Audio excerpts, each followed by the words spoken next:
সালের মার্চ মাসের গণহত্যা নিয়ে ইন্ডিয়া আওয়ামী লীগ যে বয়ান বা ন্যারেটিভ তৈরি করে এতদিন জাতিকে গিলাইছে সেটা হইতেছে ৭০ সালের নির্বাচনে আওয়ামী লীগ কেন্দ্রীয় এবং প্রাদেশিক উভয় নির্বাচনেই সংখ্যাগরিষ্ঠ আসন জয়লাভ করছে। সেই নির্বাচনে আওয়ামী লীগ কিভাবে এত আসন যেতে সেই আলাপে আজ আর গেলাম না। ইলিয়াস কাঞ্চন হাসতে হাসতে বলছে কিভাবে সে ৭০ সালের নির্বাচনে একাই অসংখ্য ভোট দিছে ভোট কেন্দ্রে গিয়া। এই শুনে রাখেন। ৭০ ইলেকশনের সময় আমরা নিজেরা ক্যাম্প করেছি এবং আমি ভোটার কিন্তু হইনি, কিন্তু আমি নিজে কিন্তু ফলস ভোট দিয়েছি এবং একটা দুইটা না অনেকগুলোই দিয়েছি। খালি ইলিয়াস কাঞ্চন না, আমাদের ব্যক্তিগত পরিচিত অসংখ্য ব্যক্তি আছে যারা ওই সময় ভোট দেওয়ার মতো বয়স না থাকা সত্ত্বেও আওয়ামী লীগের ক্যাডারদের সাথে ভোট কেন্দ্রে অসংখ্য ব্যালট পেপারে সিল মারে আসছে।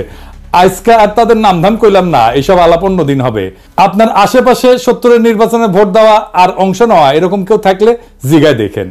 পাকিস্তানের মার্শাল ল অথরিটি কেন এইসব দেখাও চুপ করেছিল, সেটা আজকে এই আলাপ, সে আলাপে আসতেছি। আজকের আলাপ হবে মার্চ মাসে এবং তার আগে নির্বাচনের পর কি নেগোসিয়েশন, আলোচনা, আলাপ হয়েছিল এবং ২৫শে মার্চ রাতের ঘটনা কেন ঘটে, অবাঙালি মুসলমানদের সাথে তখন এবং তার আগে কি হয়েছিল। এপিসোডটা একটু দীর্ঘ হবে, আশা করি শেষ পর্যন্ত দেখবেন, অনেক অজানা ভয়ঙ্কর কাহিনী জানতে পারবেন। আমরা আগের ভিডিওতে আওয়ামী লীগের ভুয়া অর্থনৈতিক শোষণের বয়ানকে জয় বাংলা করছি, এইটাই যদি না দেখে থাকেন আবার দেখতে পারেন। মার্চ মাস নিয়ে ইন্ডিয়া আওয়ামী লীগ জাতি এবং দুনিয়াকে গিলাইছে একটা ন্যারেটিভ। এটা গিলাইছে মূলত ইন্ডিয়ান গণমাধ্যম এবং তাদের লেসপেন্সার আওয়ামী লীগের প্রোপাগান্ডার জোরে। এখন ভারতীয় গণমাধ্যম আর আওয়ামী লীগ প্রোপাগান্ডা কি মাল সেটাই প্রজন্ম বর্তমানে বাংলাদেশিরা হারে হারে টের পাইতেছে। দেখছেন না এইটারে? ये सबसे बड़ी खबर है और पाकिस्तान का एक कार्गो शिप भारत के बिल्कुल करीब खड़ा है। एमवी अल बखेरा नाम का ये जहाज बांग्लादेश के चांदपुर बंदरगाह में लंगर डाले बैठा है और सबसे बड़ी बात तो ये है कि इस पाकिस्तानी कार्गो शिप में 250 किलो आरडीएक्स, 100 AK-47 राइफल, जिसे बांग्लादेश में एक सुरक्षित जगह पर उतार लिया गया। যাই হোক, আসেন আমরা দেখি কি ছিল সেই বয়ান।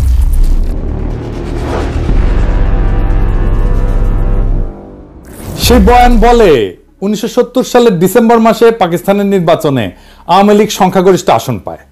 আওয়ামী লীগের বিজয় দেখা পশ্চিম পাকিস্তানের শাসক গোষ্ঠী ভীত সন্ত্রস্ত হইয়া পড়ে। তারপরে ক্ষমতা হস্তান্তরে তারা তালবাহানা শুরু করে। ইয়াহিয়া খান ১ মার্চ ঢাকায় হইতে যাওয়া জাতীয় পরিষদের অ্যাসেম্বলি স্থগিত করে যাতে আওয়ামী লীগ ক্ষমতায় যেতে না পারে। এর প্রতিরোধে আওয়ামী লীগ একটা শান্তিপূর্ণ অসহযোগ আন্দোলন গড়ে তোলে। ইয়াহিয়া ঢাকায় এসে আলোচনার নামে সময় ক্ষেপণ করে এবং ২৫শে মার্চ হঠাৎ কইরা ঘুমন্ত নিরস্ত্র শান্তিপূর্ণ বাঙালিদের উপরে ঝাঁপায় পড়া গণহত্যা শুরু করে। এরপর শুরু হয় বাঙালি জাতির মুক্তির সংগ্রাম এবং ভারত নিতান্ত মানবিক কারণে আগে এসে সামরিক অভিযান চালায়, পূর্ব বাংলাকে মুক্ত কইরা শত্রুর হাত থেকে বাংলাদেশকে স্বাধীন করে দেয়। তাই তো, এটাই তো আমাদের মুক্তিযুদ্ধের মেড ইজি বয়ান, তাই না? এই বয়ান নিয়ে আলোচনা এবং আসল লোমহর্ষক ষড়যন্ত্র উন্মোচন করার আগে কিছু ব্যাপারে পরিষ্কার করে নিই। এই সমস্ত ব্যাপার বোঝা অত্যন্ত জরুরি। পুরো ষড়যন্ত্র বুঝতে হলে আর একটু আগে যাইতে হবে, আমাদের ভারত ভাগের টাইম থেকে শুরু করতে হবে। আসেন আল্লাহর নামে শুরু করি।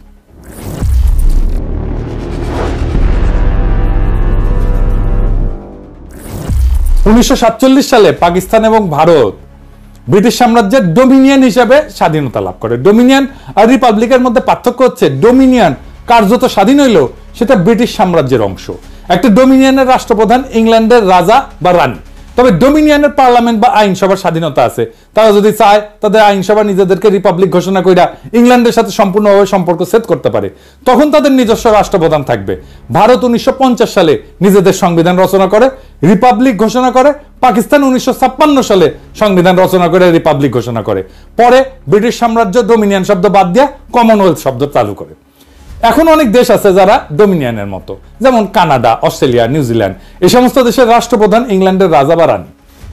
পাকিস্তানের 56 সালের সংবিধান 1958 সালের 8ই অক্টোবর তৎকালীন পাকিস্তানের রাষ্ট্রপ্রধান প্রেসিডেন্ট ইস্কান্দার মির্জা, উনি বাংলার মানুষ ছিলেন, কিন্তু উনি রদ কইরা মার্শাল ল জারি করে।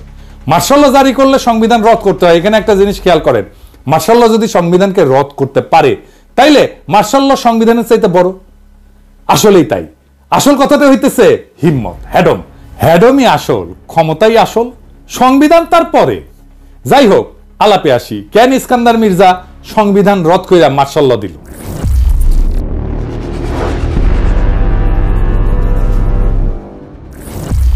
এর পিছনে মূল কারণ ছিল পূর্ব পাকিস্তানের প্রাদেশিক পার্লামেন্টে আওয়ামী লীগ এবং শেরে বাংলা একে ফজলুল হকের কৃষক শ্রমিক পার্টির মধ্যে ভয়াবহ মারপিট হয়। পার্লামেন্টের ভিতরে ডেপুটি স্পিকার শাহিদ আলীকে পিটায় হত্যা করা হয়।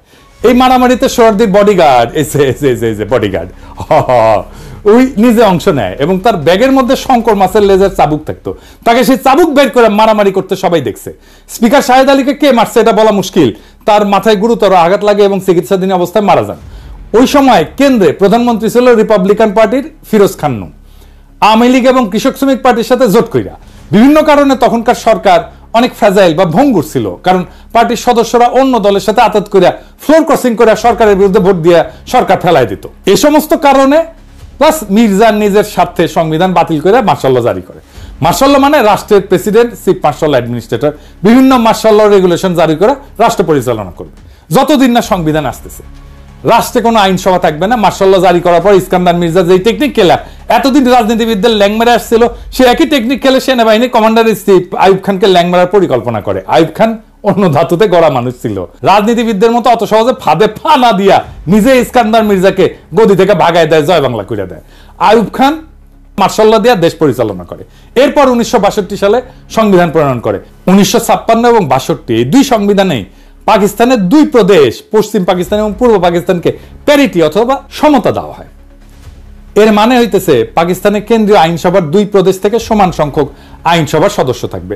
যেমন 62 থেকে 65 সালে পাকিস্তানের তৃতীয় আইনসভায় পূর্ব পাকিস্তানে 78 জন, পশ্চিম পাকিস্তানে 78 জন ছিল। 65 থেকে 69 সালেও পাকিস্তানের চতুর্থ আইনসভায় উভয় প্রদেশ থেকে 78 জন করে মোট 156 জন ছিল।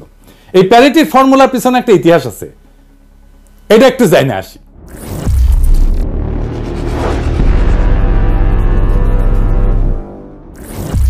পাকিস্তানের প্রথম গণপরিষদ, যেটা 47 সালের 10 আগস্ট গণপরিষদ এবং আইনসভা হিসেবে শপথ গ্রহণ করে, সেটাতে প্রথমে 69 জন সদস্য নির্বাচিত হয়ে আসছিল।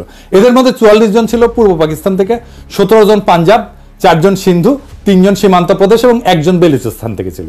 অর্থাৎ সদস্য সংখ্যা দেশের জনসংখ্যার অনুপাতে ছিল। তখন এই 5টা প্রদেশ মিলে পাকিস্তান তৈরি হয়েছিল। পরে এই অ্যাসেম্বলির সদস্য সংখ্যা 100 পর্যন্ত বাড়ানো হয়। এই প্রথম গণপরিষদ 1947 থেকে 1954 সাল পর্যন্ত থাকে, কিন্তু 7 বছরেও সংবিধান প্রণয়ন করতে ব্যর্থ হয়। এই সংবিধান প্রণয়নের জটিলতা এবং দীর্ঘসূত্রিতার মূল কারণ ছিল সংবিধানে পাকিস্তানের ভবিষ্যৎ আইনসভায় কোন প্রদেশ কয়টা আসন নেবে এইটা নিয়ে একটা বিশাল গ্যাঞ্জাম তৈরি হয়েছিল। পাকিস্তানে ফেডারেল ব্যবস্থার সরকার প্রস্তাব করা হয়। ফেডারেল মানে বিভিন্ন প্রদেশের নিজস্ব সরকার, আইনসভা, বিচার বিভাগ থাকবে প্রাদেশিক পর্যায়ে। কেন্দ্রীয় বা ফেডারেল পর্যায়ে একটা কেন্দ্রীয় সরকার বা আইনসভা থাকবে। কেন্দ্রীয় আইনসভা 2 কক্ষ প্রস্তাব করা হয়। 2 কক্ষ বিশিষ্ট আইনসভার ইতিহাস হচ্ছে, এটা মূলত ইংল্যান্ডের কালচার, যেখানে হাউস অব কমন্স আর হাউস অব লর্ডস আছে। কমন্সের সদস্যরা জনগণের সরাসরি ভোটে নির্বাচিত হয়। লর্ডসের সদস্যরা রাজা কর্তৃক অ্যাপয়েন্টেড হয়। লর্ডসের সদস্যরা অভিজাততন্ত্রের সদস্য এবং চার্চ অফ ইংল্যান্ডের বিশপরাও এর সদস্য। যে কোনো আইন পাশ করতে হলে 2 কক্ষেই পাশ করা লাগে। অভিজাত আর বিশপদেরকে ইংল্যান্ডের রাষ্ট্রের গুরুত্বপূর্ণ স্টেক হোল্ডার মনে করা হয়। এই জন্য এদের জন্য একটা উচ্চ কক্ষ আইনসভা বানায়, যারা কমন্সের পাশ করা বিল স্ক্রুটিনাইজ করে, দেখে নিজেদের মধ্যে ভোটাভুটি করে অ্যাপ্রুভ করে অথবা রিজেক্ট করে। আমেরিকা যখন ইংল্যান্ড থেকে স্বাধীনতা লাভ করে তখন প্রথমে 13টা কলোনি ছিল। এদের মধ্যে জনসংখ্যায় সবচেয়ে বড় ছিল ভার্জিনিয়া এবং সবচেয়ে ছোট ছিল রোডস আইল্যান্ড। আমেরিকা যখন তাদের ফেডারেল সংবিধান রচনা করতে যায় তখন ছোট রাজ্যগুলো বড় রাজ্যগুলোর সাথে ইউনিয়ন করতে চায় না। কেন চায় নাই? এর কারণ হইল তারা ভাবতো বড় রাজ্যগুলো আইনসভায় জনসংখ্যার ভিত্তিতে আসন পাইলে মেজরিটি আসন পাবে, ফলে তারা ছোট রাজ্যগুলোর স্বার্থে প্রস্তাব করা যে কোনো বিল ভোট দিয়ে হারাই দিতে পারে। তখন একটা কম্প্রোমাইজ পদ্ধতি গ্রহণ করা হয়, যেখানে আমেরিকার ফেডারেল আইনসভা ইংল্যান্ডের মতো 2 কক্ষ বিশিষ্ট হবে। যেহেতু আমেরিকানরা কোনো অভিজাততন্ত্র এলাও করেনি, সেই জন্য ইংল্যান্ডের মতো বিশপ আর অভিজাতদের দিয়ে কোনো কক্ষ থাকবে না, এই প্রশ্ন ওঠেনি। 2 কক্ষের নিম্ন কক্ষ হাউস অফ রিপ্রেজেন্টেটিভ এর আসন সংখ্যা জনসংখ্যার অনুপাতে ডিস্ট্রিবিউট করা হবে। উচ্চ কক্ষ অথবা সিনেটের মধ্যে প্রত্যেক রাজ্যের সমান সংখ্যক আসন, অর্থাৎ ছোট রাজ্য বড় রাজ্য সবার জনসংখ্যা যাই হোক সবার 2টা করে আসন। যে কোনো বিলই 2 কক্ষে পাশ হইতে হবে যদি সেটা আইন হইতে হয়। সিনেট তাহলে আমেরিকার জনগণের প্রতিনিধিত্ব করে না, তারা প্রতিনিধিত্ব করে আমেরিকার প্রত্যেকটা রাজ্যের জনগণের প্রতিনিধি হাউস অফ রিপ্রেজেন্টেটিভ। তাহলে জনগণের প্রতিনিধি কারা? জনগণের প্রতিনিধি হচ্ছে হাউস অফ রিপ্রেজেন্টেটিভ। আমেরিকার সংবিধান জনগণ ছাড়া প্রত্যেকটা রাজ্যকেও নিজেদের ফেডারেল স্ট্রাকচারের স্টেক হোল্ডার মনে করে। যেহেতু সিনেটে সবার সমান আসন, এর জন্য ছোট মাইনরিটি রাজ্যগুলো তার আপত্তি না করে বড় রাজ্যগুলোর সাথে ইউনিয়ন করে ইউনাইটেড স্টেটস অফ আমেরিকা গড়ে তোলে। তো পাকিস্তানে প্রথমে 2টা কক্ষ প্রস্তাব করা হয়। নিম্ন কক্ষ প্রদেশগুলোর জনসংখ্যার ভিত্তিতে আসন সংখ্যা বিতরণ করা হয়। ঠিক আমেরিকার মতো পাকিস্তানের প্রদেশগুলোকে যদি ক্রমিক অনুসারে সাজাই, তাহলে জনসংখ্যা সবচেয়ে বেশি পূর্ব বাংলার, তারপরে পাঞ্জাব, তারপরে সিন্ধু, তারপরে সীমান্ত প্রদেশ, তারপরে বেলুচিস্তান। আর উচ্চ কক্ষ প্রদেশগুলো প্রতিনিধিত্ব করবে, প্রত্যেকটা প্রদেশের সমান সংখ্যক আসন থাকবে সিনেটের মতো। ঠিক আমেরিকার মতো যে কোনো বিল উভয় কক্ষে পাশ হইতে হবে। সব প্রদেশ এই প্রস্তাবে রাজি হয়। রাজি হয় না কে? বাঙ্গুরা, এই মুজিবেরা। তারা দাবি করে উভয় কক্ষে জনসংখ্যার অনুপাতে হইতে হবে। তাতে যারা উভয় পক্ষে মেজরিটি থাকে তাদেরকে যতই বোঝানোর চেষ্টা করা হয় উভয় কক্ষে যদি জনসংখ্যার অনুপাতে হয় তাহলে 2টা কক্ষের দরকার কি, একটা কক্ষ হইলেই তো হয়। সোহরাওয়ার্দী বডিগার্ডের মাথায় এর চাইতে গাড়পেলি বুদ্ধি আর আসার কথা। আর একটা কক্ষই যদি হয়, প্রদেশগুলোর যদি রিপ্রেজেন্টেশন নাই থাকে, তাহলে ফেডারেল সরকার ব্যবস্থা প্রত্যেকটা প্রদেশের আলাদা সরকার আইনসভার দরকার কি? একটা একক কেন্দ্রীয় সরকার ব্যবস্থা থাকলেই তো হয়, যেখানে আইনসভা জনসংখ্যার ভিত্তিতে হবে এবং একটা লেয়ারের সরকার থাকবে। যেমন চীন একটা লেয়ারের সরকার, একটা কেন্দ্রীয় শাসনের দেশ, এটার ইংরেজিতে কয় ইউনিটারি দেশ। এখানে প্রদেশগুলোর আলাদা সরকার বা আইনসভা নাই। তো বাঙ্গুদের যদি মেজরিটি এতই প্রিয় হয়, তারা ইউনিটারি সরকার নিক, দেশে কোনো প্রাদেশিক সরকার থাকারই দরকার নাই। কিন্তু বাঙ্গুরা অনর, তারা কিছুতেই বুঝবেন না। তারা ফেডারেল নিবে, প্রাদেশিক সরকার রাখবে, কেন্দ্রে 2টা কক্ষ রাখবে, আবার 2টাতেই মেজরিটি নিবে। মানে পুরো মামা বাড়ির আবদার। আমি নায়িকার মতো সুন্দর মাইয়া চাই, সেই মাইয়া আবার রন্ধন কর্মে সুনিপুণা হবে, কাজের বুয়ার মতো কাজ করবে, পরিপেটে হয়ে সাইজা থাকবে, বাপের একমাত্র কন্যা হবে, শ্বশুরের অগাধ ধন সম্পদ থাকবে, গাইতে জানবে, নাচতে জানবে, মানে তার সব লাগবে। পশ্চিম পাকিস্তানের নিশ্চয়ই ভাবিছিল কিসে পইলাম কোদা। তো বাঙ্গুদের এই গোয়ার্তুমির জন্য পাকিস্তানের সংবিধান প্রণয়ন প্রায় পুরা 9 বছর আটকাইছিল। এই 9 বছর মানে 47 থেকে 56 পর্যন্ত পাকিস্তান ডমিনিয়ন হিসেবে থাকে। এবং ব্রিটিশ আমলে গভর্নমেন্ট অফ ইন্ডিয়া অ্যাক্ট, 35-এর ইন্ডিয়ান ইন্ডিপেন্ডেন্স অ্যাক্ট এবং 47-এর এই 2টা আইনকে সংবিধান হিসেবে গ্রহণ করে অপারেট করে। পরে বাঙ্গুদের বোঝানোর জন্য, মানানোর জন্য 56 সালে প্যারিটি ফর্মুলা প্রপোজ করা হয়, যেটাতে পাঞ্জাব সিন্ধু সীমান্ত আর বেলুচিস্তান মিলে পশ্চিম পাকিস্তান এবং পূর্ব বাংলাকে পূর্ব পাকিস্তানের 2টা প্রদেশ হিসেবে গঠন করা হয়। উভয় প্রদেশের জনসংখ্যার অনুপাত 50-এর কাছাকাছি, একদিকে 56%, একদিকে 44%। যেহেতু উভয় প্রদেশের সমান আসন, যাতে কেউ কাউকে ডমিনেট করার প্রশ্ন না ওঠে, সবাই সমান সমান। যেহেতু এই প্রস্তাবে পশ্চিম অঞ্চল পাকিস্তানের 4টা প্রদেশ মিলে একটা ইউনিট গঠন করা হয়, তাই এই প্রস্তাবের নাম হয় 1 ইউনিট প্রপোজাল। এই প্রস্তাবে সব দল রাজি হয়। তৎকালীন আওয়ামী লীগ ও সোহরাওয়ার্দীর নেতৃত্বে এই প্রস্তাবে রাজি হয়, ফলে এটা গৃহীত হয় এবং এইভাবে পাকিস্তানের 56 সালে সংবিধান প্রণয়ন করা হয়। আইয়ুব খান যখন 62 সালে সংবিধান প্রণয়ন করেন, তখন উনি কেন্দ্র এবং রাজ্যগুলোর মধ্যে এই সম্পর্ককে বহাল রাখেন। এই ইস্যুটা একটা সেটেলড ইস্যু ছিল। আইয়ুব খান এটা আর নড়চড় করেন নাই। এখানে একটা তথ্য উল্লেখ করা যায় যে বাংলাদেশ বিচ্ছিন্ন হয়ে যাওয়ার পর পাকিস্তানে কিন্তু সংবিধান তৈরি করতে একদম সময় লাগে নাই। ওদের পাঞ্জাব মেজরিটি প্রদেশ হওয়া সত্ত্বেও পাঞ্জাবিরা কিন্তু বাঙ্গুদের মতো মামা বাড়ির আবদার করে নাই। বর্তমান পাকিস্তানের আইনসভার 2টা কক্ষ, নিম্ন কক্ষ ন্যাশনাল অ্যাসেম্বলি আর উচ্চ কক্ষ সিনেট। নিম্ন কক্ষ জনসংখ্যার অনুপাতে আসন আর উচ্চ কক্ষে প্রত্যেকটা রাজ্যের সমান সংখ্যক আসন। পাঞ্জাবিরা বাঙ্গুদের মতো হাউকাউ করে নাই যে তাদের উভয় কক্ষতেই মেজরিটি দিতে হবে। এইবার শুরু হয় ষড়যন্ত্রকারীদের খেলা। 1962 সালে ভারত মাতা চীনের সাথে সরাসরি যুদ্ধ জড়ায় পড়ে। যুদ্ধটা হয় ভারতের 2 দিকের সীমান্তে, উত্তর পূর্ব এবং উত্তর পশ্চিম।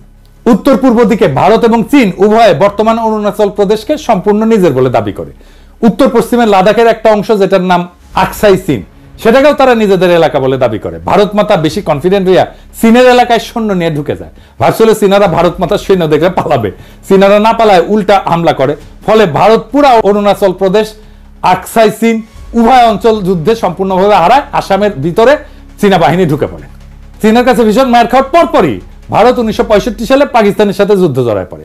কাশ্মীরে ভারতের বিরুদ্ধে বিদ্রোহে পাকিস্তান আর্মি সাহায্যের ফলে ভারতের দখলকৃত কাশ্মীরে সামরিকভাবে বেসামাল হয়ে পড়ে। Pakistan army 1 September operation grand slam নামে একটা সামরিক অভিযান পরিচালনা করে। ফলে কাশ্মীরের ভিতরে ভারতীয় আর্মি অত্যন্ত নাজুক পরিস্থিতির সম্মুখীন হয়। এখানে উল্লেখ করা যায় যে এই গ্র্যান্ড স্ল্যামের কমান্ডার ছিল তৎকালীন মেজর জেনারেল ইয়াহিয়া খান। তাদের আত্মসমর্পণ ঠেকাইতে মরিয়া ভারত 6 সেপ্টেম্বর আন্তর্জাতিকভাবে রিকগনাইজ বর্ডার ক্রস করে লাহোরের দিকে হামলা করে। কিন্তু সমস্ত শক্তি নিয়ে কাশ্মীরের বর্ডার এইটা বিতর্কিত বর্ডার, আন্তর্জাতিকভাবে রিকগনাইজ না। কিন্তু লাহোরে ভারতের সীমান্ত থেকে মাত্র 18 মাইল দূরে হওয়া সত্ত্বেও ভারত সর্বশক্তি নিয়ে করা এই আক্রমণ ব্যর্থ হয়। পাকিস্তান আর্মির লাহোরের বাইরে ভারতের আক্রমণকে সফলভাবে প্রতিরোধ করে এবং যুদ্ধবিরতির আগ পর্যন্ত পুরো 18 দিন ভারতীয় বাহিনীকে ঠেকায় রাখে। কে ঠেকায় রাখছিল জানেন? কে ঠেকায় রাখছিল ওইখানে? পাকিস্তানি আর্মির কারা? ইস্ট বেঙ্গল রেজিমেন্ট, বাংলাদেশের ইস্ট বেঙ্গল রেজিমেন্ট। জি, আমাদের ইস্ট বেঙ্গল রেজিমেন্ট। লাহোরকে রক্ষা করছিল ইস্ট বেঙ্গল রেজিমেন্ট এবং এই লাহোরকে রক্ষা করার সৈনিক ছিল জিয়াউর রহমান। এই জন্যই জিয়াউর রহমান পাকিস্তানের বীরত্ব সূচক খেতাব পায়। আবার উল্টো দিকে কসুর সেক্টরে পাকিস্তান আক্রমণ চালায়, ভারতের খেমকারান শহর দখল করে নেয়। ভারত জম্মু থেকে শিয়ালকোটের দিকেও আক্রমণ করে।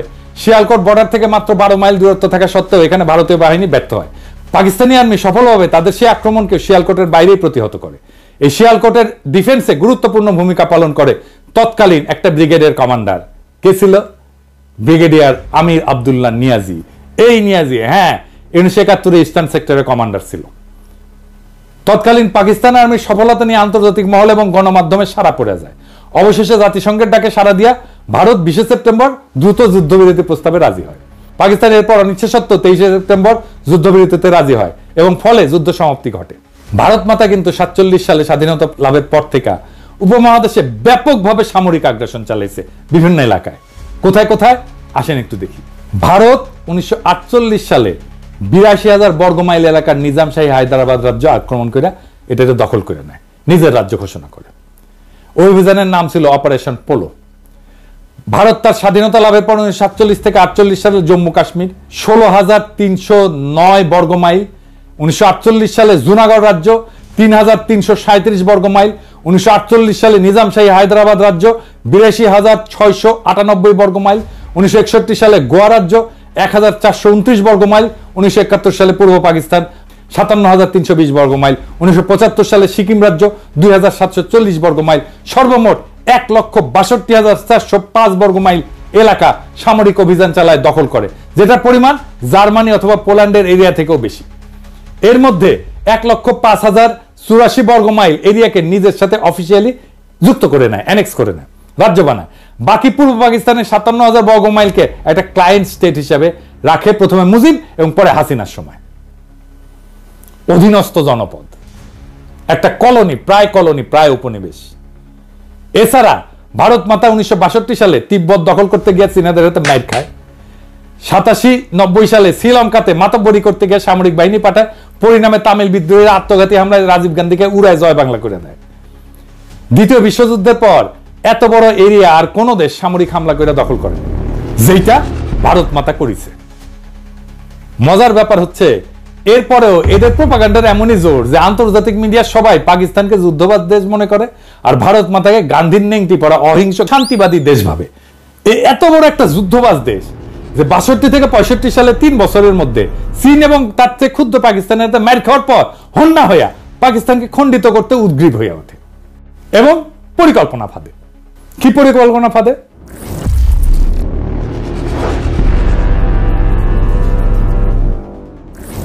সে তাদের এজেন্ট শেখ মুজিব সোহরাওয়ার্দীর বডিগার্ডের মাধ্যমে ঠিক করে 65 সালে যুদ্ধের পর 6 দফাকে উপস্থাপন করে। ভারত পাকিস্তানের যুদ্ধ হয় 65 সালের সেপ্টেম্বর, মুজিব 6 দফা উত্থাপন করে 66 সালের ফেব্রুয়ারিতে। কিরকম মজার একটা কাকতালীয় ব্যাপার, তাই না? হ্যাঁ, তাই না এডিটর সাহেব? মেলা দিন পরে কাউয়ার কথা মনে আসলো। কাউয়ার সাউন্ড দেবেন না? জোরে দেন, আরো জোরে, আরো জোরে। হ্যাঁ, হয়েছে হয়েছে, কাকতালীয় তাই কাউয়ার সাউন্ড, বুঝছাও। 6 দফা এবং এর মধ্যে পাকিস্তানের অর্থনৈতিক শোষণের ভুয়া বয়ানকে আমাদের আগের এপিসোডে আমরা বিস্তারিত আলোচনা করে সেই বয়ানকে জয় বাংলা করে দিছি না? ভারতীয় এজেন্টরা আগে থেকেই প্রস্তুত ছিল এটা নিয়ে। গত এপিসোডে 6 দফা প্রণেতাদের মুখোশ উন্মোচন করা হয়েছে। আজকে আর একজন মুখ্য চরিত্রের মুখোশ উন্মোচন করা হবে। তার নাম সিরাজুল আলম খান। সিরাজুল আলম খান ঢাকা বিশ্ববিদ্যালয় ছাত্রলীগের মধ্যে ভারতীয় এজেন্ডা বাস্তবায়নে 60-এর দশকের প্রথম থেকেই কোমর বেঁধে নামে পড়ে।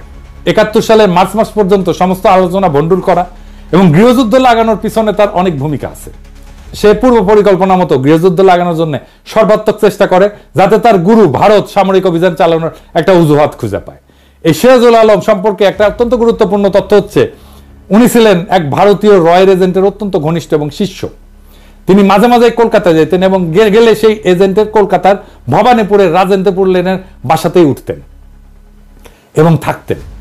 সেই এজেন্টের কলকাতায় বাড়ি ছাড়াও বাংলাদেশেও বাড়ি ছিল এবং তিনি বাংলাদেশের নাগরিকও ছিলেন, আওয়ামী লীগের সংসদ সদস্য ছিলেন এবং আওয়ামী লীগের সংসদ সদস্য হিসেবে 73-এর কারচুপির নির্বাচনে তৎকালীন বাকেরগঞ্জ 14 আসন, বর্তমানে পিরোজপুর 1 আসন, যেটা বর্তমানে আল্লামা দেলোয়ার হোসেন সাইদির আসন, ওইখানে এমপি নির্বাচিত হয়েছিলেন। শেখ মুজিব জয় বাংলা হয়ে যাওয়ার পরে 75-এ সে ব্যক্তি আবার ইন্ডিয়া চলে যায়। তার নাম চিত্তরঞ্জন সুতার।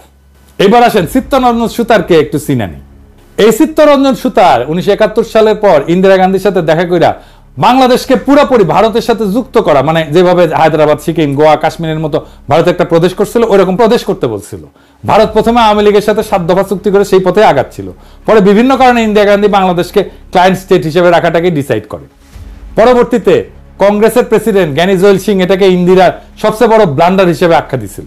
আমাকে শেখ হাসিনাকে যখন এই ব্যাপারে ব্যক্তিগতভাবে প্রশ্ন করা হয়, মেজর আশরাফ তার এনটিভি সাক্ষাৎকারে বলেন, তার ছোট বোন রেহানা আমার স্ত্রীর ক্লাসমেট ছিল।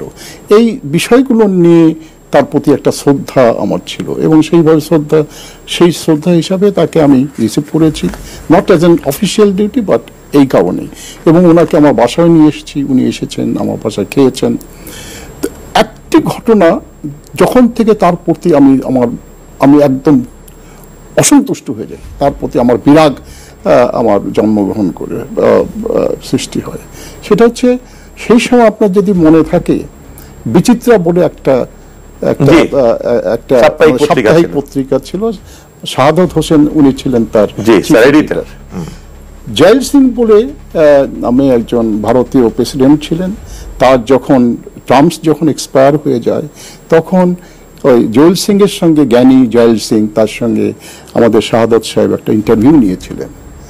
তো বাংলাদেশ ভারতের সম্পর্কের উপর আলোকপাত করতে যেয়ে জয়েল সিং সাহেব বলেছিলেন, the greatest blunder of India was to have withdrawn the troops from Bangladesh 1971। এটা শাহাদত সাহেবকে বলেছিলাম। আমি যখন এটা পড়ার পর আমার মনটা খুব খারাপ হয়েছে যে কিভাবে এইরকম একটা উক্তি করতে পারে। তো এর কিছুদিন পরেই শেখ হাসিনা যখন আসলেন, ওনাকে আমি বললাম, আমি তাকে রিসিভ করে জানেন, আমি বললাম যে ম্যাডাম আপনি জানেন এরকম একটা বক্তব্য দিয়েছে, and you know what was her response? সে তো ঠিকই বলেছে। উত্তর ছিল, সে তো ঠিকই বলছে। এদের কাছে স্বাধীন বাংলাদেশ ছিল বাংলাদেশের মানুষকে উজবুক বানানোর একটা মূলা। এরা সবসময় নিজেদেরকে ভারতের প্রদেশ হিসেবে কল্পনা করে। এদের পূর্ব বাংলার মুসলমানদের সংস্কৃতি, ধর্ম নিয়ে ব্যাপক বিদ্বেষ। পৃথিবীর সর্ববৃহৎ মুসলিম রাষ্ট্র হিসেবে পাকিস্তান এই উপমহাদেশের মুসলমানদের বাসভূমি হিসেবে টিকে থাকলে এদের এজেন্ডা বাস্তবায়নে ব্যাপক বাধা আসবে। সেই জন্যই পাকিস্তানকে ভাঙতে হবে। পরে চিত্তরঞ্জন সুতার আবার বাংলাদেশে ফিরে আসে এবং কালিদাস বৈদ্যের সাথে বঙ্গভূমি আন্দোলন গড়ে তোলে ইন্ডিয়ার সাহায্য নিয়ে। এই প্রজন্ম বঙ্গভূমি আন্দোলন সম্পর্কে জানে না। কি ছিল সেই বঙ্গভূমি আন্দোলনে?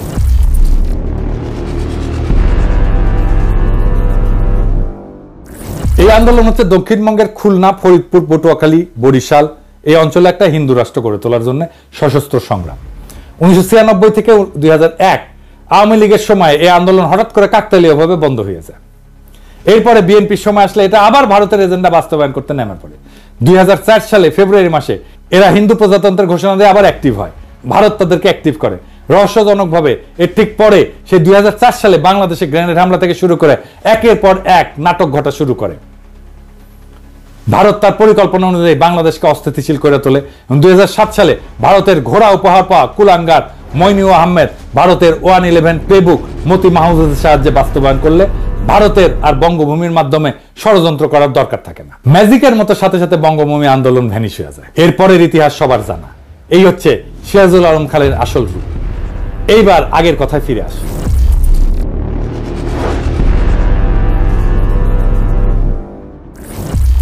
6 দফা প্রণয়নের মাধ্যমে পাকিস্তানের একটা সেটেলড ইস্যু, কেন্দ্র প্রদেশ এবং আন্তঃপ্রদেশ সম্পর্ক, এটাকে আবার ভারতের মদদে পুনরুজ্জীবিত করা হয়।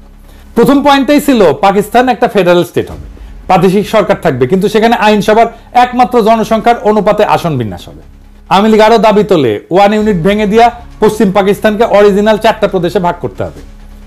এর ফলে আইনসভায় 2 প্রদেশের মধ্যে কোনো প্যারিটি বা সমতা থাকবে না। কিন্তু অন্য সব ফেডারেল দেশের মতো আইনসভায় আওয়ামী লীগ প্রদেশগুলোরও কোনো প্রতিনিধিত্ব রাখতে দেবে না। তারা ভারতীয় এজেন্ডা অনুযায়ী মাওবাড়ির আবদার তুলে দেশকে আবার অস্থিতিশীল করে তোলে। আইয়ুব খানের গভর্নর মোনায়েম খান এর জন্য মুজিবকে ডিফেন্স অফ পাকিস্তান রুলসের অধীনে গ্রেপ্তার করিয়া জেলে পাঠায়। 6 দফা আন্দোলন কিছু সময়ের জন্য ধামাচাপা পড়ে যায়। ভারত আবার অন্য রাস্তা দেখতে থাকে। তারা আরেক ভারতীয় এজেন্ট খুঁজে বের করে। এই ব্যক্তিটার নাম হইতেছে লেফটেন্যান্ট কমান্ডার মোয়াজ্জেম হোসেন। একদম টিপিক্যাল বাঙ্গু কমিউনিস্ট প্রগতিশীল, আমরা বর্তমান যুগের লাকি আক্তারের মতো। ছাত্র জীবনে কমিউনিস্ট পার্টি এবং র্যাডিক্যাল বামপন্থী আন্দোলনে জড়িত থাকার ফলে তার শিক্ষা জীবন ব্যাহত হয়। পরে কোনো মতে ইন্টারমিডিয়েট পাশ করে পাকিস্তান নৌবাহিনীতে যোগ দিয়ে ষড়যন্ত্রমূলক কার্যকলাপ চালাই যেতে থাকে। ইনি আগরতলা ষড়যন্ত্রকারীদের মুখ্য অর্গানাইজার। আগরতলা ষড়যন্ত্র যে সত্য ছিল এবং ছোটবেলার আওয়ামী বয়ান এবং পাঠ্যপুস্তকে এটাকে মিথ্যা মামলা বলে চালানো হইলেও আওয়ামী লীগের ডেপুটি স্পিকার এবং অন্যতম ষড়যন্ত্রকারী আসামি শওকত আলী 2011 সালে একটা বই লেখে, সত্য মামলা আগরতলা। মোয়াজ্জেম ভারতীয় দূতাবাসের একজন কর্মকর্তা পিএন ওঝার সাথে দেখা করে অস্ত্র, টাকা এবং পরিকল্পনা সাহায্য চায়। তাদের পরিকল্পনা অনুযায়ী পূর্ব পাকিস্তানের সেনানিবাসগুলোতে 2009 সালে বিডিআর বিদ্রোহের মতো বিদ্রোহ সংগঠিত করা হবে, এটাই পরিকল্পনা ছিল। সেনানিবাসে অস্ত্রাগারগুলো লুট করে এই বিদ্রোহ ছড়ায় দেওয়া হবে, এরপর বিডিআর এর মতো হত্যাকাণ্ড চালানো হবে। এটাই ছিল আগরতলা ষড়যন্ত্র মামলা। এই জন্যই আমরা মনে করি বিডিআর হত্যাকাণ্ড এটা ইন্ডিয়া ঘটাইছে, কারণ এটা তাদের পুরনো অভ্যাস। 1967 সালের শেষ দিকে এই পরিকল্পনা ফাঁস হয়ে যায় এবং পাকিস্তান গোয়েন্দা সংস্থা সময় মতো কয়েকজন ষড়যন্ত্রকারীদের গ্রেপ্তার করে। এরপর আসামিদের লিস্টে শেখ মুজিবকে 1 নম্বর আসামি করা হইলে অনেকে অবাক হয়ে প্রশ্ন তোলে, মুজিব তো 66 সালে কারাগারে, সে কিভাবে এই ষড়যন্ত্রের সাথে যুক্ত হয়?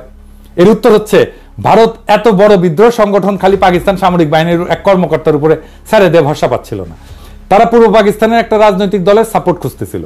সেই দল হচ্ছে আওয়ামী লীগ এবং তার প্রধান এবং তাদের পুরনো এজেন্ট শেখ মুজিবের সাথে যোগাযোগের একটা রাস্তা তারা হন্যায় হয়ে খুঁজতেছিল। মুজিব তখন জেলে বন্দী। তারা তখন একটা রাস্তা বের করে ফেলে। কি সেই রাস্তা? পিএন ওঝা পুরান ঢাকার একটা গোপন বাড়িতে আওয়ামী লীগের এক নেতার সাথে এই ব্যাপারে আলোচনা করত। এরপর আওয়ামী লীগের সেই নেতা বিভিন্ন ঘুরপথের রাস্তায় শেখ মুজিবের ধানমন্ডি 32 নম্বর বাড়িতে যাইতো।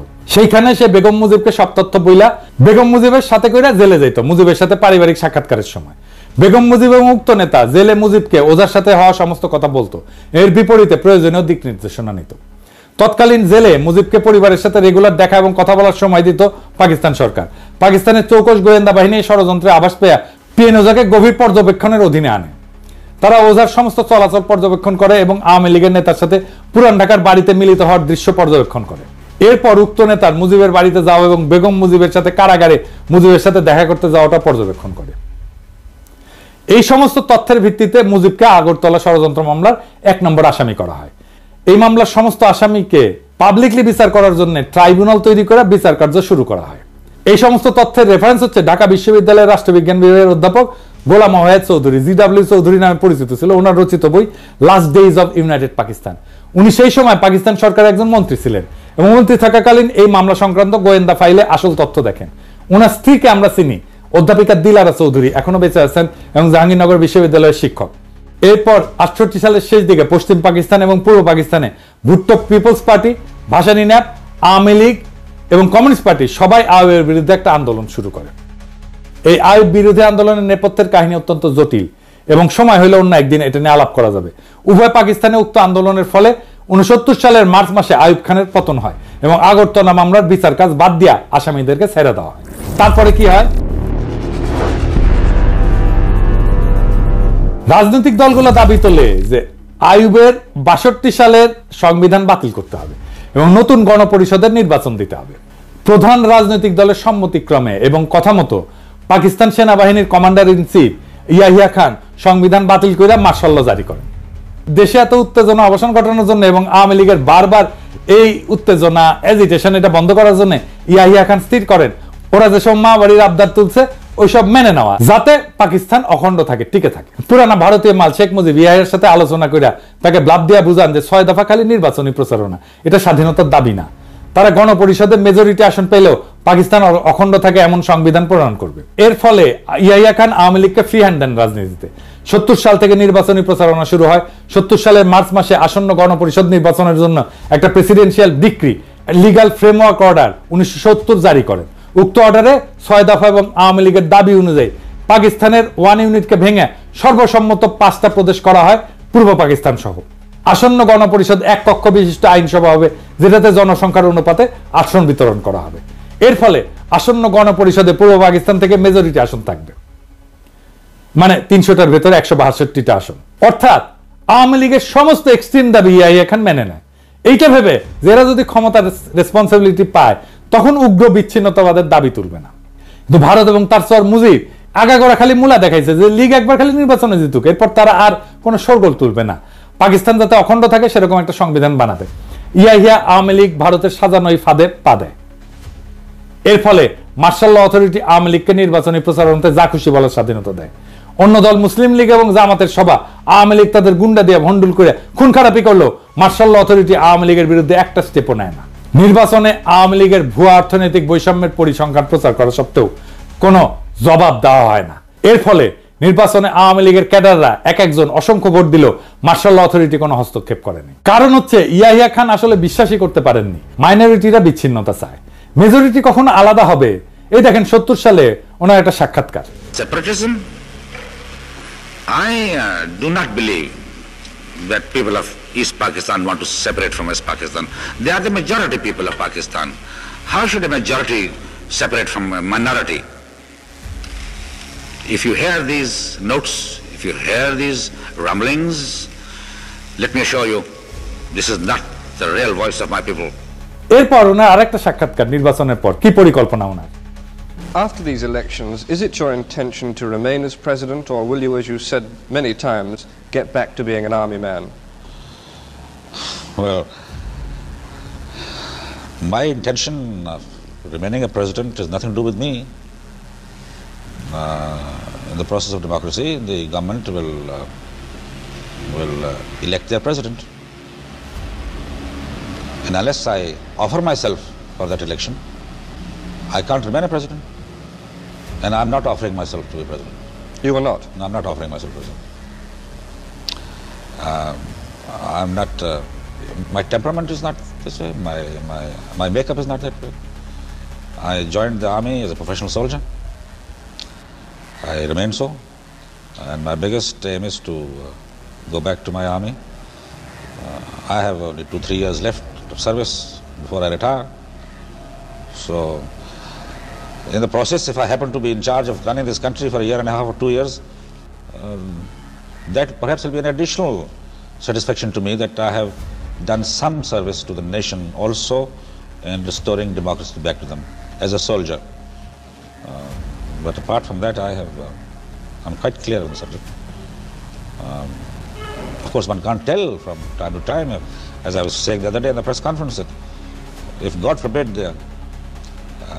my second phase of the plan, which is the making of the constitution, I'll do my damnedest to bring it about. If it doesn't come about, martial law will have to continue. My duty then remains. But then I'm not going to remain and forget everything. I'll have to think again as to other methods and processes of bringing about democracy. By another election, or by a referendum to the nation, something which I would not even contemplate now, think about. I'm hoping this will go through. Does that answer your question? উনি 23 March 1971 পর্যন্ত এই ধারণা পোষণ করতেন। ওনাকে আগেও অনেকে সতর্ক করছিল যে মুজিবের এই সমস্ত টোপ না গিলতে। মুজিব আগরতলার সাথে প্রত্যক্ষভাবে জড়িত। ইয়াহিয়া সেই সমস্ত সতর্কবার্তা উড়ায় দেয়, বলে যে ক্ষমতার রেসপন্সিবিলিটি পাইলে শেখ মুজিব এবং লীগ এই সমস্ত উগ্র দাবি থেকে সরে আসবে। যখন 23শে মার্চ মুজিব এবং লীগ ফাইনাল সংবিধানের রূপ দেখায়, যেটাতে দেশকে ভাগ করে সব আলাদা, নাম আলাদা, একটা দেশের বদলে দুর্বল কনফেডারেশন, কিন্তু পশ্চিম পাকিস্তান থেকে করের টাকা দিয়া বাংলাদেশ তাদের ডেফিসিট পূরণ করবে, সেটা দেখার পর উনি উপলব্ধি করেন আওয়ামী লীগ আসলে ভারতের মদদে সব সময় একটা বিচ্ছিন্নতা চাইছে এবং পুরা সময় তাকে ধোঁকা দিছে। 70 সালের ডিসেম্বরের নির্বাচনের পর এইভাবে লীগ যখন গণপরিষদে মেজরিটি আসনে জিতে, ইয়াহিয়া খান জানুয়ারিতে পূর্ব পাকিস্তানে আইসা মুজিবের সাথে দেখা করে তাদের পূর্ব নির্ধারিত শর্ত অনুযায়ী মুজিবের তৈরি সংবিধান দেখতে চান। মুজিব সেটা দেখাইতে অস্বীকার করে। এইবার প্রথমবারের মতো ইয়াহিয়া খান লীগের আসল বদমতলব বুঝতে পারে। ঠিক এই সময় ভারত তাদের পরিকল্পনা মতো আর একটা সাজানো নাটক বাস্তবায়ন করে, রহস্য উপন্যাসের মতো সেই ঘটনা।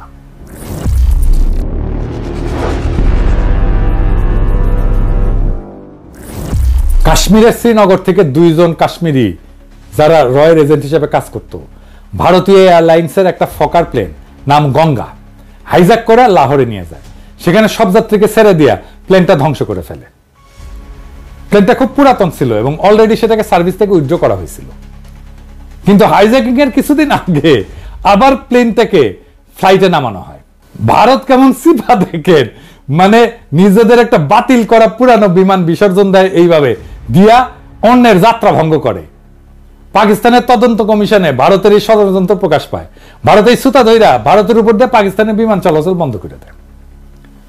এর উদ্দেশ্য ছিল আওয়ামী লীগ যাতে নির্ভয়ে তাদের দেওয়া পরিকল্পনা বাস্তবায়ন করে এবং ইয়াহিয়ার সাথে কোনো সমঝোতা না করে।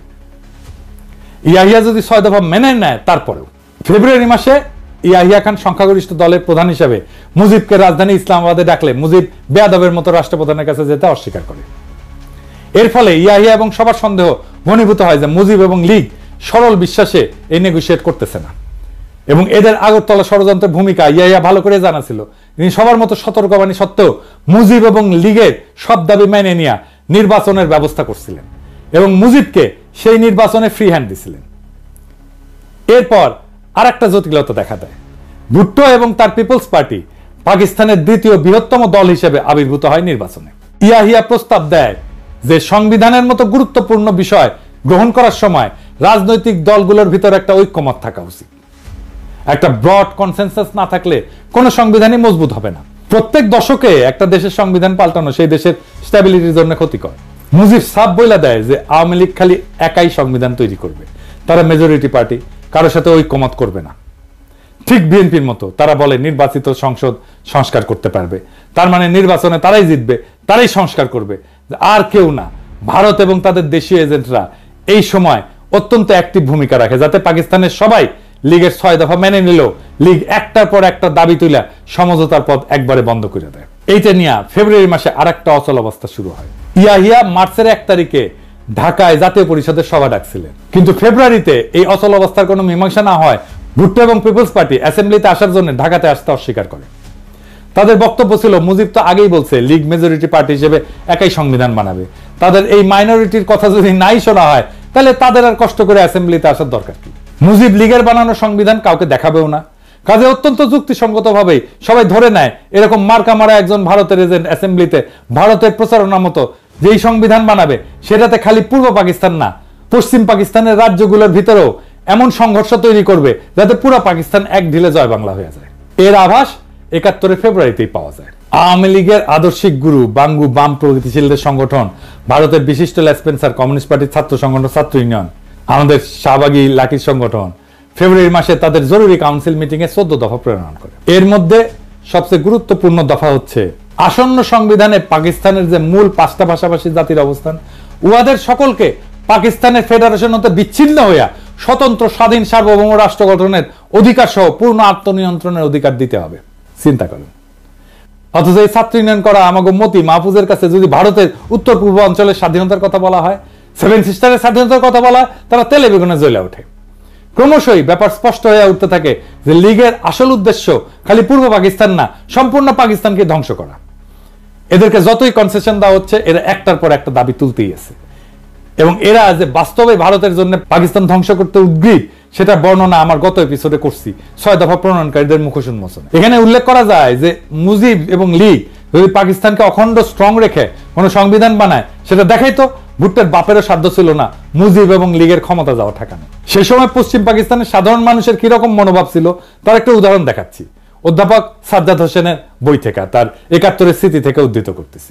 মুজিব যদি একাই সংবিধান বানাতে চায় সেটাতেও ইয়াহিয়া এবং পশ্চিমে কোনো আপত্তি ছিল না, সেটা যদি পাকিস্তানকে ধ্বংস না করে। কিন্তু মুজিব তার তৈরি সংবিধানের খসড়া স্বাভাবিক কারণেই ভারতের প্ররোচনায় দেখাতে অস্বীকার করে। রাজনৈতিক দলগুলোর ভিতর ঐক্যমতের অভাব এবং মুজিবের আচরণের কারণে ইয়াহিয়া ১ মার্চ অ্যাসেম্বলি স্থগিত ঘোষণা করে। এরপর শুরু হয় ভারতের মদতে অন্তিম খেলা। এর পরের বিবরণ শুনলে আপনার শরীরের রক্ত হিম হয়ে যাবে।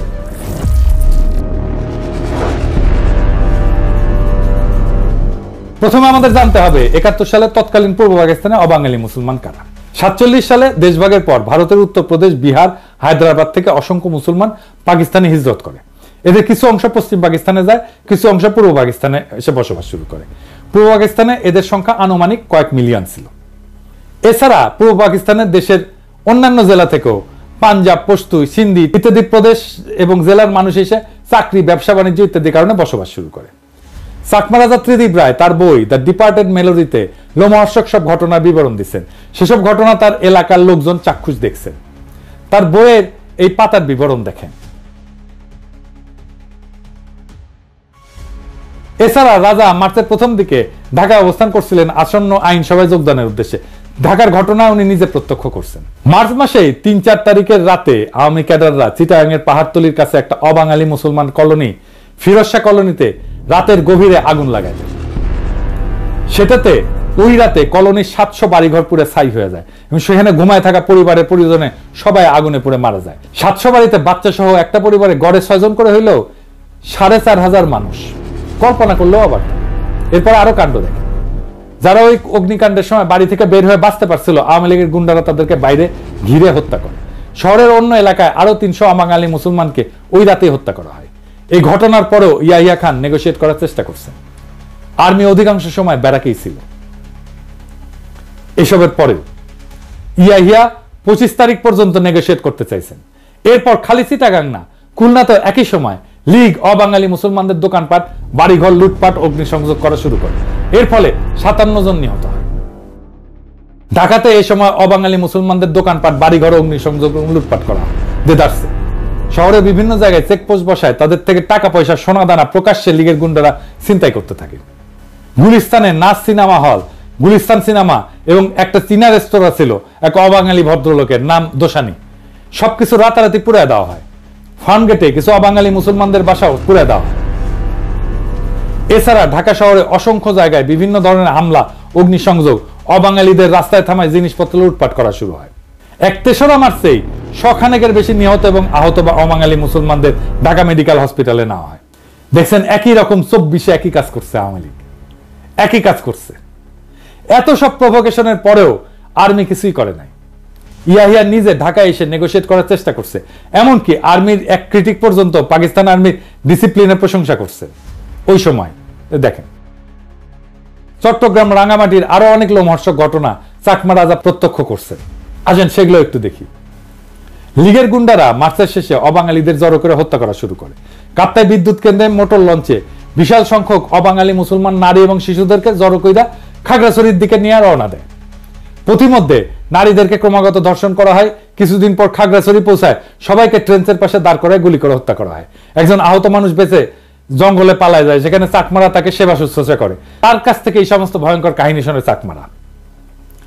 রাঙামাটির বাঙালি সাব ডিভিশনাল অফিসার, যে দেখতে নিরীহ প্রকৃতির এক ৫০ মানুষ ছিলেন, সেই কাপ্তাইতে এক পাকিস্তানি অফিসার স্ত্রীকে কিডন্যাপ কইরা সবশেষে দয়া পরবশ হয়ে তাকে হত্যা করা হয়। রাজার এলাকায় পুলিশের রিজার্ভ ইন্সপেক্টর ছিল একজন মুহাজির বিহারি। তাকে তার স্ত্রী এবং ১০ বছরের কন্যার সাথে হত্যা করা হয়। চাকমারা রাতের বেলায় গুলির শব্দ শুনে পরের দিন সকালে যখন খোঁজ করতে যায়, গিয়ে এদের লাশ পায়। ছোট মেয়েটির মৃতদেহ কপালে হাত দিয়ে পড়েছিল। কপাল থেকে হাত সরাইলে ওইখানে গুলির ছিদ্র পাওয়া যায়।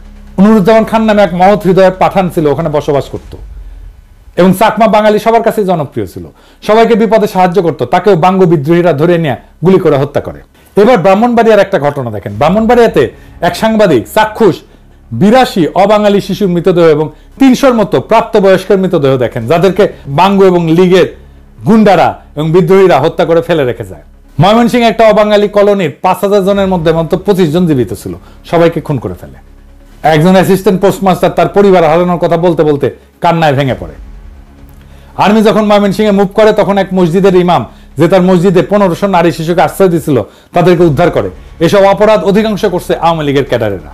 এইরকম এক পার্সি পরিবারের ঘটনা আছে, যারা বেনাপোলের দিকে পালায় যাচ্ছিল, যাদেরকে আওয়ামী বাঙ্গুরা পুরা পরিবার সহ হত্যা করে। বগুড়ার সান্তাহারে হাজার হাজার অবাঙালিদের হত্যা করা হয়েছে, সেসবের সাক্ষী এখনো জীবিত। যশোরে এই ভদ্রলোককে আওয়ামী বাঙ্গুরা হত্যা করে, এই মৃতদের ছবি পাকিস্তান আর্মির বর্বরতা বলে চালায় দেওয়া হয়। এরপরে দেখেন একটা ভয়ঙ্কর দৃশ্য। এই ছবিটা বিখ্যাত নিউজউইক পত্রিকায় 12 এপ্রিল 1971 সালে প্রকাশিত হয়েছিল। ছবিতে একদল আওয়ামী বাঙ্গু একজন পাকিস্তানি সিএসপি অফিসার তাকে হত্যা কইরা তার মাথা কেটে ক্যামেরার সামনে পোজ দিতেছে। ভদ্রলোকের নাম ছিল ওয়াকার নাসিম বাট। কুষ্টিয়ার দিকে পোস্টেড ছিলেন। মার্চের সময় যখন দেশে অরাজকতা, এইটা দেখে সবাই যখন চলে যাচ্ছিল, উনি ওনার অফিসেই ছিলেন। কল্পনাও করতে পারেন নাই ওনার নিজের দেশের মানুষ বিনা কারণে ওনাকে হত্যা করবে। জয়দেবপুর ক্যান্টনমেন্টে বাঙালি সৈন্যরা বিদ্রোহ করে যাওয়ার সময় পশ্চিম পাকিস্তানি জেসিও অফিসারদের কোয়ার্টারে ঢুকে তাদের পুরো পরিবারকে হত্যা করে রেখে যায়। এসব ভয়ঙ্কর ঘটনার সম্পূর্ণ বিবরণ পাঠ করতে গেলে 1001 আরব রজনী পার হয়ে যাবে। এখানে সব নাম, তারিখ, প্রত্যক্ষদর্শী বিবরণ, রেফারেন্স সহ দেওয়া আছে, যেখান থেকে কয়েকটা মাত্র আপনাদেরকে শোনালাম। আমি বাঙ্গুরে কি আশা করে এরপর নিজেদের পরিবার এবং অন্যদের সাথে এই সমস্ত ভয়ঙ্কর দৃশ্য মার্চের একদম প্রথম থেকে দেখার পর পাকিস্তানি আর্মি কি তাদের জড়ায় ধরে চুমা দিবে? এরপরও প্রথম 25 দিন ইয়াহিয়া খান একদম চুপ ছিল, এই আশায় যে হয়তো আওয়ামী লীগ শেষ পর্যন্ত কোনো মীমাংসাতে আসতেও পারে। কিন্তু হায়, উনি যদি জানতেন ভারত এবং আওয়ামী লীগ আরো কি দাবি রাখছে সামনে। আওয়ামী বাঙ্গুরা কিন্তু এই সমস্ত আকাম গণহত্যা করে ঠিকই ভারতে পালিয়ে গেছিল।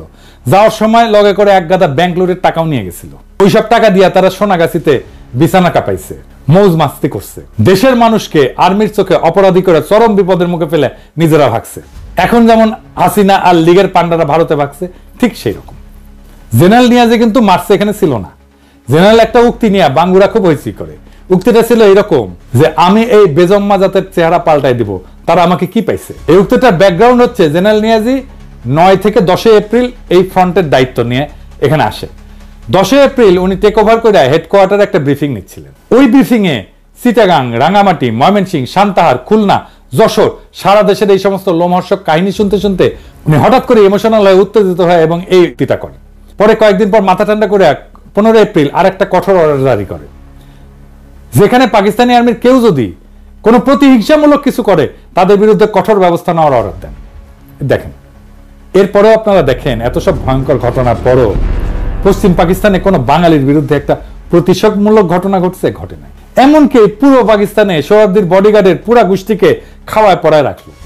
হাসিনার গর্ভে নমরুদের ডেলিভারি করলো হাসপাতালে নিয়ে গিয়ে। যেসব বাঙালি বিদ্রোহ করে নাই তারাও বহাল তবিয়তে থাকলো। বিমান বাহিনীর মতিউর রহমান দেশে ছুটি শেষ করিয়া আবার পশ্চিম পাকিস্তানি ইউনিটে জয়েন করলো। এরকম অসংখ্য ঘটনা আছে। তো মার্চ মাসে অ্যাসেম্বলি স্থগিত করার পর যখন ভারতীয় নীল নকশাতে আওয়ামী লীগ সারা দেশে অবাঙালি মুসলমানদের উপর তাণ্ডব হত্যাযজ্ঞ শুরু করে, Yahya Khan 6 March অ্যাসেম্বলির date 25 March ঘোষণা করেন। এরপর 15 মার্চ উনি প্রেসিডেন্ট হয়ে নিজে এসে মুজিবকে বোঝানোর ট্রাই করেন, যাতে আওয়ামী লীগ নিজের ইচ্ছা মতো এজেন্ডা বাস্তবায়নে ক্ষমতা চাইলে ক্ষমতা নিক, কিন্তু পাকিস্তান যাতে ধ্বংস না হয়। মার্চ 15 থেকে 23 পর্যন্ত এই আলোচনা চলে। এই নেগোসিয়েশনের ডিটেইলস বর্ণনা সিসন অ্যান্ড রোজ এই বইয়ের এই গবেষণা বইতে আছে। মার্চের 16 থেকে 17 দিকে আলোচনাতে নিয়ে আওয়ামী লীগ আসলে কি চায় সেটা জানতে চায়। আওয়ামী লীগ বলে ইমিডিয়েট মার্শাল ল উইথড্র করে প্রোক্লেমেশন জারি করতে হবে। ইয়াহিয়া এই প্রস্তাবে রাজি হয়। আওয়ামী লীগ চায় গণপরিষদের অধিবেশন বসতে হবে। গণপরিষদের 2টা কমিটি থাকবে, একটা পূর্ব পাকিস্তানের আর একটা পশ্চিম পাকিস্তানের। 2 কমিটি প্রাদেশিক সংবিধান তৈরি করে পরে একত্র হয়ে একটা যৌথ সংবিধান বানাবে। সংবিধান তৈরি হওয়ার আগ পর্যন্ত মাঝখানে অন্তর্বর্তীকালীন সময়ে ইয়াহিয়া রাষ্ট্রপতি হিসেবে থাকবে। রাজনৈতিক দলগুলো থেকে মন্ত্রী নিয়োগ দিয়ে একটা ক্যাবিনেট গঠন করবে। ইয়াহিয়া সব প্রস্তাবে রাজি হয়ে 19 মার্চ আওয়ামী লীগকেই বলে যে ওরা যা চায় সেভাবে প্রোক্লেমেশনটা ড্রাফট করে দিতে, উনি এটা জারি করে দিবেন। ওনার এই প্রস্তাবে আওয়ামী লীগ হকচকায় যায়। উনি যে এইভাবে সবকিছু দিয়ে দিবে সেটা তারা ভাবতেও পারে না। এইভাবে যদি ক্রাইসিস আসলেই সলভ হয়ে যায় তাহলে তো ভারত এবং তার সোর্স সিরাজুল আলম খান এবং আওয়ামী লীগ যে গৃহযুদ্ধ বাজানোর পরিকল্পনা করছে সেটা ভেস্তে যায়। তারা এবার গাইগুই করে বলে প্রোক্লেমেশন ইয়াহিয়াকে ড্রাফট করতে হবে। ইয়াহিয়ার টিম সেদিনই আওয়ামী লীগের সমস্ত দাবি যুক্ত করে একটা প্রোক্লেমেশন ড্রাফট করে দেয়। সেই প্রোক্লেমেশনে আওয়ামী লীগের স্বায়ত্তশাসনের সমস্ত দাবি ইনক্লুড করা হয়। আওয়ামী লীগ যদি সত্যি অটোনমি চাইতো তারা সেই প্রস্তাব লুফে নিত। কি ছিল সেই প্রোক্লেমেশনে? ওনার সেই বই থেকে, যে সিসন এন্ড রোজের বই থেকেই আমরা এই প্রোক্লেমেশনটা দেখি, পড়ে শোনাই। মূলটা এটি পাবেন, ইংরেজিতে লিখেছে, ইংরেজি যেহেতু লিখেছে তাহলে ঠিকই লিখেছে, আমি বাংলায় করছি। 1 নাম্বার, প্রাদেশিক মন্ত্রিসভাগুলোর কাছে শপথ অনুষ্ঠান পরিচালনার সঙ্গে সঙ্গে সামরিক আইন কার্যকরভাবে বাতিল হবে। 2 নাম্বার, 1969 সালের 4 এপ্রিলের অস্থায়ী সংবিধান আদেশ, প্রভিন্সিয়াল কনস্টিটিউশনাল অর্ডার একটা নতুন সংবিধান কার্যকর না হওয়া পর্যন্ত মৌলিক আইন হিসেবে বলবৎ থাকবে। 3 নাম্বার, অন্তর্বর্তীকালীন সময়ে ইয়াহিয়া রাষ্ট্রপতি হিসেবে দায়িত্ব পালন করবেন।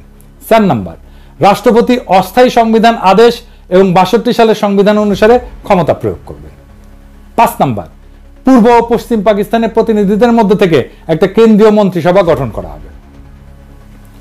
6 নাম্বার, জাতীয় পরিষদ 1962 সালের সংবিধান অনুযায়ী কার্যক্রম চালাবে, তবে পূর্ব পাকিস্তানের জন্য সীমাবদ্ধতা এবং সংশোধনী সমূহ পৃথকভাবে নির্ধারণ করে নেওয়া হবে। 7 নাম্বার, প্রাদেশিক পরিষদগুলোর কার্যাবলী 1962 সালের সংবিধান অনুযায়ী হবে, তবে পূর্ব পাকিস্তানের জন্য বিশেষ ব্যতিক্রম থাকবে।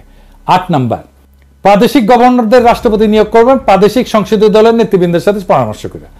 তারা রাষ্ট্রপতির ইচ্ছাধীনভাবে দায়িত্ব পালন করবেন এবং তাদের সহায়তার একটা মন্ত্রিসভা থাকবে যার নেতৃত্বে একজন মুখ্যমন্ত্রী থাকবেন, যিনি গভর্নরকে পরামর্শ এবং সহায়তা প্রদান করবেন। 9 নাম্বার, প্রাদেশিক সরকার গঠনের 7 দিনের মধ্যে 2টা সংবিধান কমিটি, একটা ঢাকায় এবং একটা ইসলামাবাদে গঠন করা হবে, যার কাজ হবে প্রত্যেকটা প্রদেশের জন্য সংবিধানে অন্তর্ভুক্তির জন্য প্রয়োজনীয় বিশেষ বিধান এবং শর্তাবলী নির্ধারণ করা। জাতীয় পরিষদ কর্তৃক সংবিধান প্রণয়নের আগে রাষ্ট্রপতি এই কমিটিগুলো আহ্বান করবে।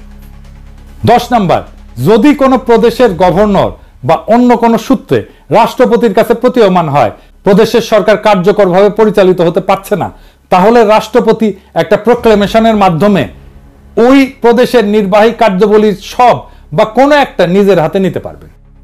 ইয়াহিয়া এত কিছুর পর, এত অবাঙালিদের উপরে হত্যাযজ্ঞের পরেও, এই সমস্ত কনসেশন দিয়া প্রোক্লেমেশন সাবমিট করার পরেও আওয়ামী লীগ আবার হকচকায় যায়।